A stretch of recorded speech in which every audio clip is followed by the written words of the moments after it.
this is Rustin with Metalholic Magazine, and with me, one of the bastard sons of Nordic metal, Olavi Mikkonen of Amon Amarth. How are you doing, brother? Very good, very good. How are things over on your side of the world? It's all right. It's not so cold anymore. It's almost spring, so it's all right. I was joking around calling you, calling it Nordic metal because I was going to say death metal, but you guys have sort of grown outside those confines. You've broadened your horizons, so to speak.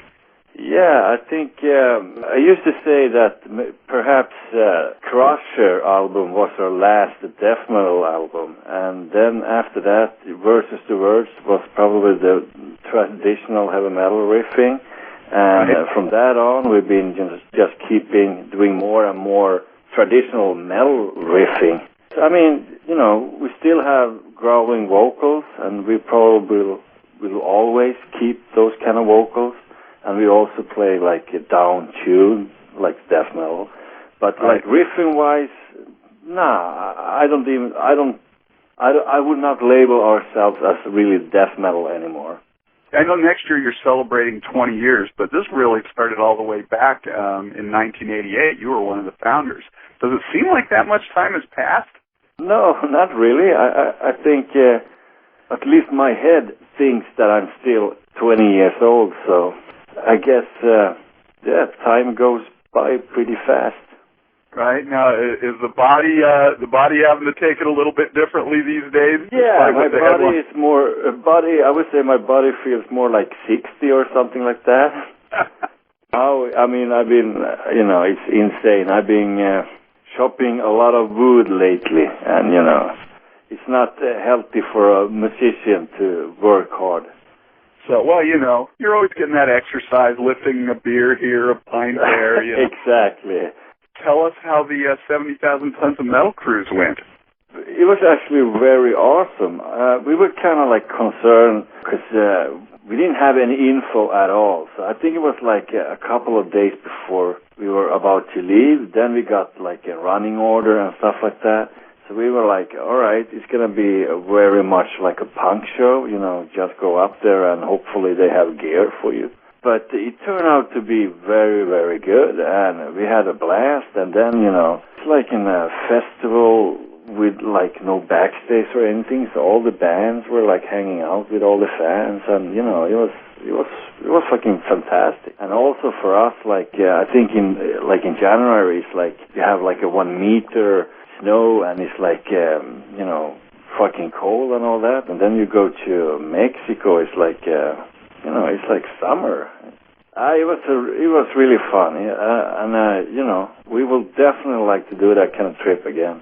And also, because we played like 2 shows, we had like 1 off day between, so you just, walk around, have some beer, and, listen to great bands, talk to some fans, and it was like really relaxed. You really didn't get harassed by anybody or anything like that, so, it was really, really cool.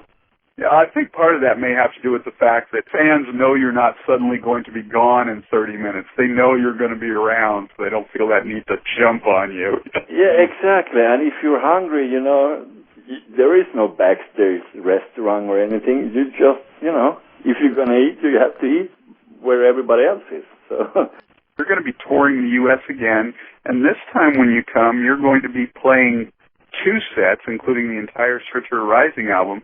You guys must be very proud of the record. Tell us a little bit about the new record and sort of the story of Surtur.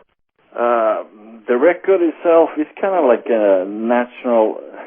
It's nothing really, new or like we've not changed our style or anything like that. I would say it's like, kind of what you could expect from us because, when you start listening to it, you will obviously know it's us. But of course, we try to like include some new elements. We have lots of more orchestral stuff going on, and we also used more effects on the guitar to get like almost like a keyboard tone and stuff like that on a few songs. But it's an Amon Amarth record, and it's like 10 great new songs. So, yeah, and production-wise, I think it's a little rougher, a little more brutal than Twilight. And then the title is based on Surtur, which is probably the oldest being in the Nordic mythology. It's a fire giant, and he's not really evil or good. He's just Surtur, and in the end of the world in Nordic mythology, Ragnarok, he's like he's making the whole world burning. And he's also fighting he's fighting one of the Asa gods, Frey. So we thought Surtur is kind of cool character, because we did the Odin on Our Side 2 albums ago, and that was kind of like an Odin album, and last album was Twilight of the Thunder God. It was like 4 albums. This time around we wanted to kind of base an album of one of the Northern characters from the mythology. So, Surtur, he's like I said, he's like a very powerful character, so we thought that would be a very, very nice cover. And also, it's a cool character to base an album off. Absolutely. The Surtur Rising is your 8th studio album. And while it seems like a natural progression from Twilight of the Thunder Gods, but in some ways, you sort of alluded to this, it's still a very different album. It's a lot more brutal than what you've done in the past. It's very aggressive, yet melodic. There's even some epic parts to it, like you mentioned. There's some acoustic guitar, some orchestration. Exactly. That was what I meant, that we really tried, because we never had any acoustic guitars in the past. And also when we started to write the album, we had a chat with the producer, and we kind of already then decided that we wanted to have a more brutal production. But also song-wise, we wanted to make them maybe not so obvious. Maybe try to make some more epic songs, Right. Of course, I think we have like 3 songs on the new album that is kind of like the standard Amon Amarth setup on a song. Like the first song, Gods of War, is kind of like a standard Amon Amarth song, I would say. And then the second song, the Text Taunt, that is kind of like, you don't even know, what's going to happen. It's not so obvious. So we really tried to put some more energy, but we really tried to put some more effort in that kind of writing. But also, like you said, it's maybe some parts are the most brutal parts we have ever done. And also, some other parts are probably the most melodic we have done. So I would say it's really wide album. We try to reach all the corners.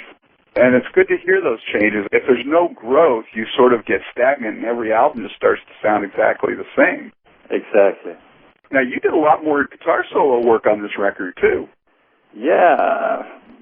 We always like to make guitar solos. But, sometimes if you don't have a good idea, then you don't have it. Because neither of me or Johan, the other guitarist, we don't make solos because there's got to be a solo. We make solos if it's fit, you know what I mean? Right. We don't want to make it just to, because we have to have it. So, but this time around, we really tried to have solos in all the songs, but I think there is still one song that doesn't have a solo, but in the other hand, we put some more melodic, not solos, but like melodies and stuff. But anyway, we really tried our best to do more solos. Right, and you went back to Jens Bogren for production on this album. Was he on board with making it a bit more raw and brutal? Yes, definitely. He was already, with us even before we started to write any songs. Right. This is probably the album he's been working mostly with us. Because in the past, he just more or less took over when we entered the studio. So this time around, we already started to do the pre-production in our rehearsal place and stuff like that. Right. So he's been in the loop already since the beginning. For those who are bright enough to buy the extended or the deluxe version of the album, you've got a couple of cover songs on there. Kisses War Machine and Accepts Baldus to the Wall? Yes. How'd you choose those ones? We think both those songs are very cool, and that's the stuff we grew up to, in the beginning of the 80s. That was, our biggest heroes back then. So, it's kind of cool. Both of those songs are classic in our heads, or no, for us, they are like classic songs. So we kind of thought that we could, we would not ruin them if we tried to cover them. So we didn't really, on the Accept song, we didn't really do that much. We did not rearrange anything, or we just, it's growling vocals, of course, and the heaviness from us. But besides that, it's kind of like the Accept song. But the Kiss song, we really, rearranged quite a lot, and probably you will still hear it Kiss, but it's definitely a mix of Amon Amarth and Kiss. So that's kind of cool. Right, that'll be interesting to hear. And then for those of you who are listening, if you get the iTunes version, you've got a System of the Down cover, Aerials. Yes. That's kind of like that's a song that our fans probably would not expect us covering.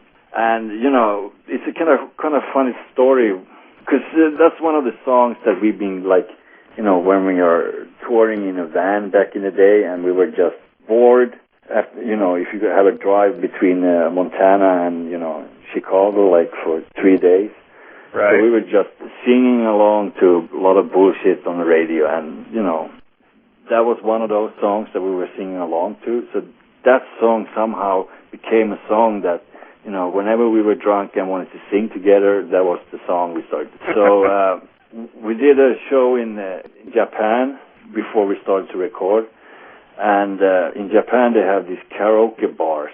And, of course, right. We went to one of those. And so, of course, they also had the Ariel song there, and we were singing it. And after that, we decided we'd do a cover of it. Nice. You guys have toured pretty much everywhere. You went to Japan. I'm assuming you've been down to Australia. You've been to South America. You've been to the U.S. quite a bit. How are the audiences different from being at home in Europe to traveling around the globe? I would say the crowd-wise is kind of different. An American crowd is more like a moshing crowd. And I would say Central European crowd, they're more like, they want to have fists in the air and show the horns and stuff like that. And then the far south you go, like Italy and Spain, they're more like sing along. And then South America, they're also singing along, but they're not singing to the lyrics, they're more singing to the melodies. But it's, it's kind of cool, but this, first time you hear it, it's kind of you don't know what to do. You start laughing or whatever. But it's really cool. But besides that, I would say it's almost the same wherever you go. But of course, South Americans, they're more enthusiastic. They come and meet you at the airport and stuff like that. Oh wow! And also if you're driving from the hotel to the venue, outside the venue is total chaos. They try to get into the van, and they have a lot of security and stuff like that. So I would say they're more enthusiastic. And I would say usually, at least Scandinavian people, they don't really ask for autographs or stuff like that. They don't want to, they're they may be too proud or something like that. And they don't really hang out before the show or anything like that. Right. So it's kind of different, but in the end, it's kind of similar. And for us, as a band, all the venues, they kind of look the same. And for us, it's, more or less the same. Well, bringing it around full circle again to where we started, you guys are getting ready after the album comes out. Here in the U.S., it's coming out on March 29th, so a couple of weeks away. Then you guys are getting ready to do the tour here. And as I mentioned before, you're doing the full 2 sets. You're doing the entire Surtur Rising album. What can we expect in the other set? Anything unusual for the fans to look forward to? Yeah, definitely. We're going to put out some wild cards that we have not played in a long, long while. But also we're going to do the classic ones. It's going to be, it's going to be 2 great sets. Olavi, I appreciate you taking the time. We're looking forward to seeing it live, and you guys be safe out on the road. Do you have any final words for the fans? Yeah, definitely. The tour is going to be amazing, and it's definitely, it's probably something we will not do forever, because, it's a whole night with the band, and so I think if there is a time you want to check out the band, this tour is probably the tour you have to see. Absolutely. 2 full sets, an entire evening. Don't have to sit through any bands you're not sure you want to hear to get to the good stuff. Olavi, have a wonderful day. Thanks for taking the time. And from Metalholic, horns up. All right. Thank you very much. Cheers.